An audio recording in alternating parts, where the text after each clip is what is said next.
Ok, donc là on va parler d'une trousse de secours qui est adaptée pour le parapente, pour l'escalade, pour la randonnée, qui est légère, qui est assez compacte, avec rien de trop fragile à l'intérieur. En termes de poids, je peux vous le dire tout de suite, on n'est pas bien lourd, on est à 300 grammes, 302 grammes. Alors c'est pas rien, c'est un petit poids, mais mine de rien, ça reste assez indispensable selon moi quand on pratique des sports en extérieur notamment, et où on peut se blesser assez facilement et se retrouver des fois seul et isolé. Première chose déjà, pourquoi une trousse de secours? Évidemment, appliquer les premiers soins, ça paraît bête pour soi-même ou pour des personnes proches, et aussi pour gérer des désagréments courants. Ça peut être par exemple, j'ai plus d'eau, j'ai pas de quoi purifier un peu d'eau, il y a du soleil, j'ai pas de crème solaire, je suis en train de cramer. Enfin voilà, ce genre de choses qui sont pas forcément graves mais qui peuvent arriver souvent et qui peuvent devenir graves. Ensuite, comment faire la trousse de secours? Déjà, ce qu'il faut pas faire, c'est surtout pas acheter une trousse de secours dans le commerce et la mettre dans son sac et se dire ok c'est bon, j'ai une trousse de secours, tout va bien. C'est un peu la pire chose à faire parce qu'on sait pas ce qu'il y a dedans, on sait pas comment l'utiliser, on sait pas ce qu'on va en faire franchement, à part mettre des pansements sur des petites égratignures. Donc première chose à faire, c'est lister les risques auxquels on s'expose. Là, moi, je m'expose à quoi? Je m'expose à du parapente, à de la randonnée, à de l'escalade. Ok, quels sont les risques qui sont liés à ces sports-là? Faire aussi le point sur soi-même. Est-ce qu'on a des maladies particulières? Est-ce qu'on a des fragilités particulières? Est-ce que j'ai, par exemple, est-ce que j'ai un coude ou une cheville qui tient pas et que je peux me blesser très facilement? Une fois qu'on a ça en tête, on va lister les moyens d'atténuation, les outils qu'on va utiliser, les choses qui pourront servir pour un maximum de risques soit couvert finalement par cette trousse de secours-là. Et seulement ensuite, on va venir optimiser le poids et la taille des choses pour avoir quelque chose de léger, de compact à emporter partout avec soi. Et aussi, surtout, ne mettre que des outils que l'on sait utiliser. Il y a plein de choses, des fois, dans les trousses de secours qu'on peut voir sur internet. On ne sait pas à quoi ça sert, ou alors on pense savoir l'utiliser, en fait on ne sait pas l'utiliser correctement, ça c'est la pire chose à faire. Donc mettez vraiment des choses que vous connaissez, même si c'est plus simple, même si ça coûte moins de choses, c'est mieux selon moi. Bref, c'est parti pour faire le tour sur ce qu'il y a dedans. Bon, première chose, un paquet de mouchoirs, voilà, je vous explique pas pourquoi. C'est pas si léger que ça, un paquet de mouchoirs, moi je l'ai mis là-dedans parce qu'en général j'en ai pas dans mes autres sacs, mais souvent on en a déjà dans son sac, donc ça c'est pas indispensable, mais très pratique. Ensuite, ce qui vient sous la main là, c'est du paracétamol 500 mg, en comprimé orodispersible, super important, on va pas prendre un truc donc qu'il faut faire fondre, etc. Ça on le met dans la bouche, ça fond tout seul et c'est efficace. Si j'ai une petite douleur, un comprimé toutes les 6 heures ça suffira. Si j'ai une grosse douleur, on va prendre 1000 mg toutes les 6 heures, ça sera très bien. Douleur, maux de tête et fièvre d'ailleurs. Ensuite, qu'est-ce que je vais avoir? Je vais avoir un couteau, un petit couteau qui est pas très lourd, hein, ça se trouve un peu partout.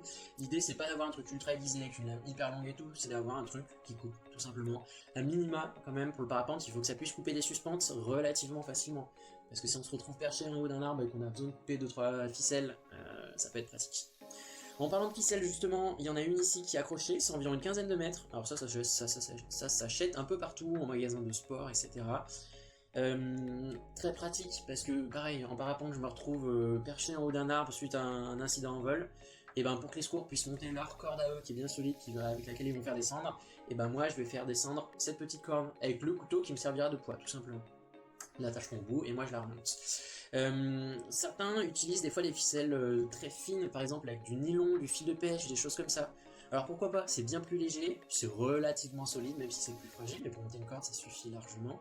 Par contre, quand il y a des nœuds, c'est l'enfer et ça fait très vite des nœuds. Et aussi, mine de rien, une ficelle comme ça c'est plus polyvalent. Moi ça m'est déjà arrivé de finalement utiliser quelque chose comme ça en camping pour faire sécher du linge que j'avais mouillé. Enfin vraiment un truc tout bête, mais très pratique. Ensuite, on continue. Un sifflet. Alors ça, c'est pas n'importe quel sifflet. Hein. Alors ça se trouve sur Amazon ou sur Cdiscount, etc. Vraiment pas très cher. L'avantage de ce sifflet-là, c'est que même quand on souffle pas fort, il fait un bruit énorme, très strident. Donc c'est très pratique parce que si je me suis pété une côte et que j'ai plus beaucoup de respiration, je peux quand même me signaler. Ensuite, bon ça c'est quelques bouts de suspense. Pour le parapente, si mon parachute de secours il sort un peu de son conteneur ou de sa poche, tout simplement pour le remettre. Très pratique, ça pèse rien, ça prend pas de place. Ensuite, j'ai un marqueur. Alors ça, c'est un marqueur chirurgical, mais en fait, on s'en fout. Un marqueur tout simple, tout basique, ça suffit. Bien vérifier qu'il soit pas sec. Si c'est une pointe fine, c'est un peu mieux, mais franchement, on s'en fiche. L'idée du marqueur, c'est de pouvoir écrire ce qui s'est passé. Mon pote s'est cassé la gueule, il a mal, visiblement, il s'est pété la cheville. Et ben, je vais noter, ok, à telle heure, il y a eu l'accident, à telle heure, j'ai fait ça, à telle heure, s'il a perdu du sang, bah, j'ai posé un garrot, etc. Pourquoi un marqueur et pas un stylo? Simplement parce que Parce que l'info, on va la noter là où on peut en fait. On va pas se retrouver en pleine nature avec son pote qui hurle de douleur, avec son petit calepin, son petit cahier pour écrire. Donc le marqueur, on va pouvoir écrire n'importe où, que ce soit ici, que ce soit sur mon bras, que ce soit sur son front, peu importe, on s'en fout. L'important c'est qu'il y ait l'information quelque part, qu'elle soit visible et que les secouristes, quand ils arriveront, ils pourront la voir facilement. Ensuite, qu'est-ce qui vient sous la main? Du papier toilette, bah voilà, indispensable. Je vous explique pas à quoi ça sert. Qu'est-ce que j'ai d'autre? De la crème solaire. Alors ça, c'est un tout petit tube de crème solaire. C'est des échantillons qu'on trouve en pharmacie. Si vous les demandez gentiment, on vous en donnera normalement, s'il y en a. Parce que toutes les pharmacies n'en ont pas, mais c'est très pratique. Ça se vide très vite. Alors après, on peut les re-remplir, hein, mais c'est un peu galère. N'empêche, c'est super pratique. Surtout quand on a une peau qui prend bien le soleil. Ensuite, j'ai quoi? J'ai un petit sac bien emballé, bien compact. Tout simplement pour pas laisser traîner sa merde derrière soi, ou alors pour ramasser des fois la merde des autres, parce que quand on se balade en plein milieu de la nature et qu'on voit des déchets un peu partout, ça fait chier, et on peut être des fois content de ramener des choses, et surtout ne pas laisser traîner ses affaires. Ensuite j'ai quoi? J'ai une paire de gants. Alors une paire de gants, l'idée c'est de quelqu'un qui a une plaie, déjà de pas venir surinfecter la plaie avec ses propres germes qu'on a sur ses doigts, mais aussi parce que le sang c'est sale, ça transporte plein de cochonneries, et donc pour éviter de se choper soi-même ces cochonneries. Alors, bien sûr, si mon pote à côté, il a une grosse hémorragie, qu'il est en train de hurler et qu'il va crever, bon tant pis les gants, on verra après. D'abord, je fais attention, je m'occupe de l'hémorragie bien sûr. Ensuite j'ai quoi? J'ai du strap, un rouleau de strap, un petit rouleau de strap, vraiment tout fin. Ça se trouve au vieux campeur, je crois qu'il y en a à Decathlon, en pharmacie ça existe aussi, souvent ils sont un peu plus épais, mais bon c'est pas grave. C'est du strap non élastique, je précise. L'avantage, c'est que ça colle très fort. C'est que ça permet déjà de strapper, par exemple, pour des doigts en escalade. Mais c'est très solide. Alors, on peut le couper dans la largeur à la main, mais malgré tout, c'est très solide, ça tient très fort. On peut s'en servir pour plein de choses. Un cas d'usage, vraiment, mais je prends un peu un truc de sauvage. Mais imaginons, je me suis pété le poignet complètement. Il est cassé, je pense qu'il est cassé. Je suis en pleine nature, il n'y a personne. C'est un peu la merde, et bah tout simplement je vais essayer de me trouver quelques trucs, quelques bâtons un peu droits, et je vais le faire tenir avec du strap. Le strap il va pas bouger, ça tiendra, ça sera pas élastique donc ça va pas bouger, et mon poignet sera maintenu le temps d'avoir des secours. Ensuite, qu'est-ce que je vais avoir d'autre? Je vais avoir une scie, je crois que ça s'appelle une scie commando. Alors ça c'est pareil, ça s'achète sur internet, ça coûte pas très cher. Ça sert notamment pour le parapente, hein, bien sûr. Je me suis foutu dans un arbre et je veux couper des branches pour pouvoir enlever un peu, pour pouvoir élaguer un petit peu et récupérer mon matériel plus facilement. Ça s'utilise pas n'importe comment parce que sinon on va la casser ou alors on sera pas efficace. L'idée, imaginons ça c'est ma branche, elle est là. Si j'utilise la scie comme ça va être très dur, ça va pas couper. Si j'utilise comme ça va couper mais je vais la casser très vite. Donc l'idée c'est d'essayer de faire un peu un angle droit et de faire comme ça pour scier ma branche. Ça va marcher sur des petites branches, des moyennes branches. Au-delà, franchement, ça va être difficile de s'en servir réellement, mais par contre, ça va pas très bien. Ensuite, j'ai des colsons, des cerclables, des zip ties, appelez ça comme vous voulez, il y a plein de noms. Ça sert à deux choses principalement. La première, c'est super pratique pour accrocher des choses. C'est très con, mais c'est très pratique. C'est assez solide, ça tient en place, ça s'ouvre pas comme ça. Ça pèse rien et ça prend qu'une place hein, aussi, c'est pour ça qu'ils sont là. La deuxième utilisation, qui elle est beaucoup plus importante, c'est pour faire un garrot. Imaginons moi-même, alors moi-même ça va être compliqué, mais mon ami s'est fait une hémorragie à ce niveau-là par exemple, et ben je vais venir poser mon garrot au-dessus. Bien sûr, je rappelle, si la plaie est là, je pose pas un garrot ici, je pose le garrot au-dessus, histoire de couper l'arrivée du sang ici. Bref. Encore une fois, s'il y a des outils que vous savez pas utiliser, vaut mieux pas les avoir. Mais bref, moi je sais poser un garrot, et maintenant vous savez aussi. Ça, je vais le mettre autour du bras, donc par exemple autour du bras ou d'une cuisse, vous voyez, ça suffit pas. Donc bien sûr, l'idée c'est d'en avoir quelques-uns, les mettre les uns à la suite des autres, et l'avantage c'est qu'on peut serrer fort et facilement avec ça, donc c'est super. Après, si vous n'en avez pas, une ceinture ça fait l'affaire, une corde d'escalade, un bout de suspente, n'importe quoi, ça fait l'affaire aussi. Mais ça marche bien.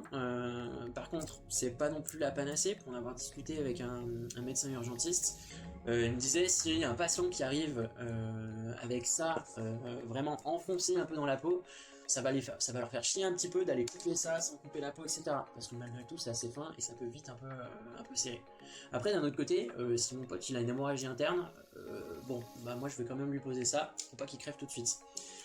Si avec ça vous n'êtes pas à l'aise, il y a des choses qui s'appellent, si je dis pas de bêtises, c'est des pansements américains. C'est comme une espèce de gros carré de mousse un peu épaisse, entouré de compresses et de tissus stériles, avec une petite bande qui s'ensuit. Donc l'idée c'est de poser le coussinet là où il y a la plaie, et de serrer à fond avec la bande, et de vraiment serrer fort pour venir contenir la plaie à ce niveau-là. Donc ce sera pas un garrot qu'on va faire plus haut comme avec ça, donc ça s'utilise pas exactement pareil, mais par contre c'est un petit peu mieux. L'inconvénient c'est que c'est plus gros, en termes de taille j'ai pas de quoi comparer, mais ça fait peut-être la moitié de la trousse de secours, voilà, comme une main, et c'est un petit peu épais, par contre c'est pas bien lourd du tout. Ensuite, qu'est-ce qu'on va avoir d'autre dans cette trousse de secours? On va avoir une couverture de survie, alors ça c'est, voilà, je vous explique pas à quoi ça sert, c'est très pratique, ça marche très bien. Moi je trouve que c'est un peu lourd honnêtement, mais franchement le bénéfice d'avoir une couverture de survie est super bon. Après je vais avoir quoi dans une petite pochette étanche, oui ça j'ai pas précisé, mais j'essaye tout ce qui peut craindre un petit peu l'humidité ou l'eau, je vais y mettre dans des petits sachets étanches. Alors c'est pas étanche à 100%, mais ça va protéger, et si ça passe à la flotte quelques secondes, je le retire tout de suite, bah au moins ce qui est à l'intérieur sera suffisamment protégé. Bref, donc là j'ai juste 20 balles en billets, en monnaie, voilà, ça peut servir pour n'importe quoi. Imaginons j'ai un peu la dalle, je passe à côté d'une supérette, j'ai rien sur moi, bah je peux payer. Pareil pour s'acheter un peu d'eau, pour s'acheter un titre de transport si jamais je me retrouve à un endroit un peu perdu. Voilà, ça peut dépanner pour n'importe quoi. Ce qui est à côté, un briquet, et ben voilà, je précise pas à quoi ça sert le briquet, on connaît tous l'utilité du briquet. Pareil, hein, ça pèse rien, ça pèse pas lourd. On peut aussi prendre des allumettes. Pour ce qui est des allumettes, ça peut être un peu plus léger, notamment les petites boîtes. Par contre, ça prend un peu plus vite l'eau. Un briquet qui a pris l'eau, franchement, on le secoue, on souffle un peu dessus, et normalement, on arrive à le refaire fonctionner. Bref, ensuite, je vais avoir quoi d'autre? Je vais avoir 2 carrés de sucre. Tout simplement, si quelqu'un ou si moi-même je fais une hypoglycémie, voilà, 2 carrés de sucre emballés dans du cellophane, c'est très rapide, ça marche bien pour resucrer quelqu'un. Et ça pèse pas lourd, toujours pareil.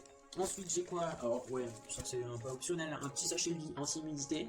Alors, vu la taille de ce sachet-là, dans une trousse de secours comme ça sert pas à grand chose. C'est plus histoire de me dire que, et franchement, ça pèse. Bref, pas indispensable. Ensuite, je vais avoir une petite pochette dans laquelle il y a plusieurs choses. On va regarder ça. Il y a notamment des pansements prédécoupés, parce que j'ai pas de ciseaux, donc autant avoir des pansements prédécoupés. J'ai 2 tailles, une petite taille, une grande taille. Voilà, ça pèse rien, ça prend pas de place non plus. Voilà, ça place dans une trousse de secours. Ensuite, des aquatabs. Alors il y en existe plusieurs sortes, hein, des aquatabs. J'ai plus les autres noms de petites pastilles pour purifier de l'eau. Simplement, c'est une pastille comme ça, c'est vraiment minuscule, hein, qui se met dans 1 litre d'eau et qui va purifier, si je dis pas de bêtises, en 30 minutes. Ouais, c'est ça, en 30 minutes. Si l'eau est vraiment sale, on va en mettre 2 pastilles dans 1 litre d'eau, ou alors une pastille dans 500 ml, bien sûr. Ce genre de pastilles, ça va être efficace, les aquatabs en tout cas, sur les bactéries et les virus. Ça va pas être efficace sur les parasites, parce que les parasites sont plus costauds. Par contre, un truc très pratique et très facile pour se débarrasser des parasites, même quand l'eau est un peu sale, et ben ça va être un tissu. Alors le tissu, ça peut être une chaussette, bon si elle est propre c'est mieux. Ça peut être le tissu de ce truc là, même si le maillage, comme on peut le voir, il est pas très fin, mais plus le maillage est fin, mieux ce sera. Et simplement on va venir filtrer son eau à travers ce tissu là. Ça peut permettre d'éliminer déjà un certain nombre de parasites, pas tous, mais un certain nombre. Bref, ensuite, des compides. Alors des compides ou des secondes peaux ou des pansements anti-ampoule. Voilà, j'en ai 2, super pratique, ça marche très bien. À appliquer sur une peau sèche, bien sûr, pour éviter les ampoules.